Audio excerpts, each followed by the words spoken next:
चौथे T20 international में पाकिस्तान की मायूस कुन कारकर्दगी पर गुफ्तगू करने के लिए अमेरिका के शहर ह्यूस्टन से हमें वीडियो लिंक पर ज्वाइन कर रहे हैं वनडे क्रिकेट में पाकिस्तान के लिए पहली हैट्रिक स्कोर करने वाले टेस्ट फास्ट बॉलर और क्वालिफाइड कोच जलालुद्दीन साहब। खुश आमदीद कहूँगा आपको। जलालुद्दीन साहब, आप क्या कहना चाहेंगे? सिर्फ एक दिन के फ़र्क से पाकिस्तान टीम की कारकर्दगी आसमान से ज़मीन पर आ गई। ऑकलैंड में पाकिस्तान ने न्यूजीलैंड को अपनी बॉलिंग, फील्डिंग और हसन नवाज़ की शानदार बैटिंग की बदौलत चारों शाने चित किया और अब माउंट मांगनोई में पाकिस्तान खुद बासानी चित हो गया। थैंक यू याया सैनी, आपने इनवाइट किया अपने प्रोग्राम में, शुक्रिया। देखें, मैं तो हर दफ़ा ये बात कहता रहा हूँ और जब जीत हुई थी ऑकलैंड में उसके बाद ही मैंने एक अपना वीडियो इशू किया था जिसमें मैंने ये बताया था कि ये पाकिस्तान टीम जब बहुत ज़्यादा ख़राब खेल लेती है तो उन पर से प्रेशर रिलीज हो जाता है और फिर वो अपना जो उनकी मैक्सिमम उनकी कैपेसिटी है उस पर परफॉर्म कर देते हैं। और ये कभी कभी होता रहता है, जैसे आपने साउथ अफ्रीका के बारे में बताया। मगर इसका मतलब ये नहीं होता कि हमारी क्रिकेट सही हो गई है या हम बेहतर टीम बन गए।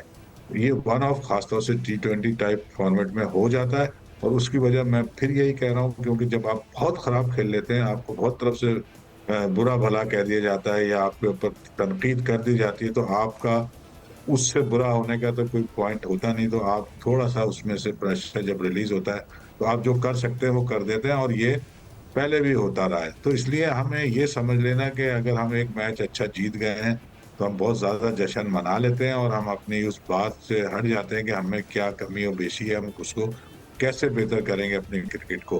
तो ये अभी हमें जो फ्लॉज हैं वो ऑलरेडी मौजूद है। एक परफॉर्मेंस को आप देख के ये नहीं कह सकते कि आपकी क्रिकेट या आपकी टीम अच्छी हो गई है। कंसिस्टेंसी ये बात को शो करती है कि आप बेहतर टीम हो गए और एज ए बेहतर प्लेयर आप खेल सकते हैं। तो कंसिस्टेंसी जब तक नहीं आएगी, जब तक आप ये खुश होने की ज्यादा जरूरत नहीं है। एक मैच आप जरूर सेलिब्रेट कर सकते हैं जो जीता, वाकई अच्छा मैच जीता था, मगर आप पाकिस्तान की क्रिकेट सही नहीं हुई है। जो दूसरी दुनिया में क्रिकेट खेली जा रही है उससे हम बहुत पीछे हैं। चाहे वो इंडिविजुअल प्लेयर की स्किल ले ले या एज ए टीम खेलने की सलाहियत ले ले, वो हम में नहीं है। और हम इसी तरह जब टॉप टीमों के अगेंस्ट आएंगे तो ज्यादातर हम हारते रहेंगे। जलालुद्दीन साहब, किसी शायर ने खूब कहा था, कभी अर्श पर कभी फर्श पर, कभी अर्श पर कभी फर्श पर, कभी उसके दर कभी इसके दर, गम आशिकी तेरा शुक्रिया मैं कहाँ कहाँ से गुज़र गया। तो ये जो हमारी टीम है और कहाँ कहाँ से अभी गुजरेगी? देखिए, कभी अर्श पे तो सही है, ज्यादातर तो फर्श पे ही होते हैं, ठीक है ना। ये आपने देखा ही है, तो ऑन रिकॉर्ड चीजें हैं, कोई ऐसी नई बात तो नहीं है।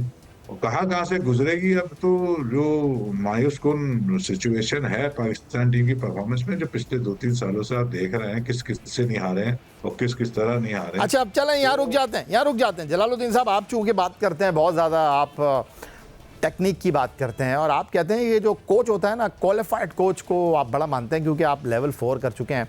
तो ज़रा मुझे आज ये बता दीजिए कि मोहम्मद यूसुफ साहब आपके बैटिंग कोच की हैसियत से ड्रेसिंग रूम में मौजूद हैं। मेरा अपना ज़ाती ख्याल ये है कि उनको अंडर 19 के साथ काम करना चाहिए, उनको हाई परफॉर्मेंस सेंटर में काम करना चाहिए।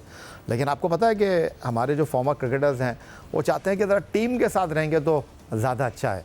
ये अज़हर महमूद साहब क्या कर रहे हैं इस टीम के साथ? आकिब जावेद हैं, चलें ठीक है, लेकिन दो फास्ट बॉलर इस टीम के साथ मौजूद हैं और आपके बॉलर्स की ऐसी पिटाई हो रही है, ऐसी धुलाई हो रही है। वो न्यूजीलैंड ने जो 10 विकेटें हासिल की हैं, 9 विकेटें उनके फास्ट बॉलर ने हासिल की हैं। देखिए, जो आपके पास चाहे वो बैटिंग ले लें या बॉलिंग ले लें, अगर आप वही बात बार बार मुझे कहनी पड़ जाती है कि कंपैरिजन में जब आप जाएंगे तो अगर आप बॉलिंग की बात करते हैं और पेस बॉलिंग की बात करते हैं तो हमें एक तो कंडीशन जो मिले हैं उसको अडॉप्ट करना आना चाहिए। दूसरे, खासतौर से अगर हम शाहिन शाह अफरीदी को देखें, शाहीन तो आफरीदी जो पे आगे हमारे चलकर बात करूंगा मैं, शाहीन आफरीदी पे करूंगा आगे चलकर। मतलब वो ओवरऑल जो वेरिएशन चाहिए होती है T20 क्रिकेट में वो हमारे पास नहीं है। हम प्लेयरों को रीड करना हमें नहीं आता, हम कंडीशन को अडॉप्ट नहीं करते। ये वो बेसिक चीजें हैं जो हमें सीखना चाहिए अर्ली ऑफ द गेम। मतलब जो हम क्रिकेट शुरू से सीख नहीं, रहे तो हो मैं तो यही वहां जानना से चाह रहा हूँ जलालुद्दीन साहब, चलें यूसुफ का तो ये पहला टूर है इस टीम के साथ, अजहर महमूद का क्या रोल है इस टीम के साथ? रोल तो आई डोंट नो कि वो तो असिस्टेंट कोच है क्या है वो, मुझे जी नहीं जी, पता असिस्टेंट यार। कोच हैं, असिस्टेंट कोच हैं। तो असिस्टेंट कोच तो फिर आपके पास शायद असलम भी थे, वो क्या थे, वो शायद बैटिंग कोच बन गए थे। वो जगह जो भी है, अभी आप मोहम्मद यूसुफ की बात कर लें, जो पिछली दफा मैंने उनकी देखी थी वीडियो और अभी भी वीडियो देखी है।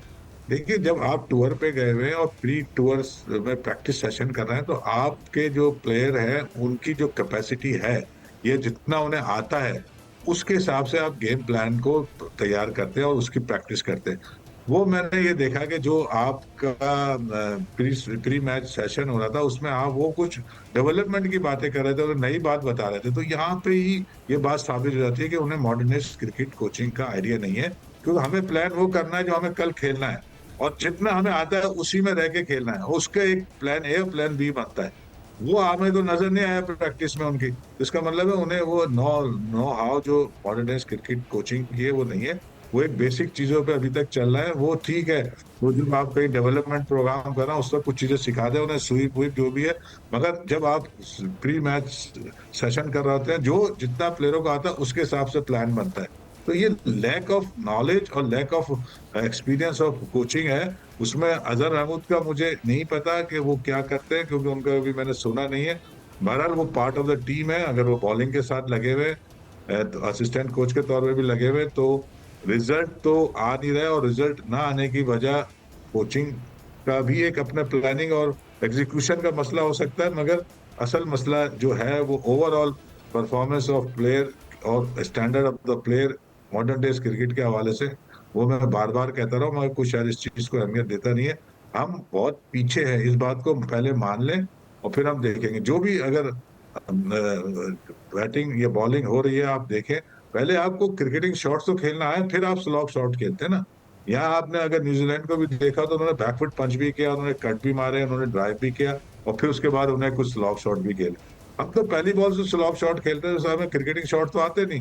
तो वो आप कहाँ, कितनी दफा आप कामयाब हो सकते हैं? वो तो कभी कभी कामयाब होंगे, जैसे आपने देखा एक मैच आप जीत गए, वो फिर कभी भी जीत सकते हैं।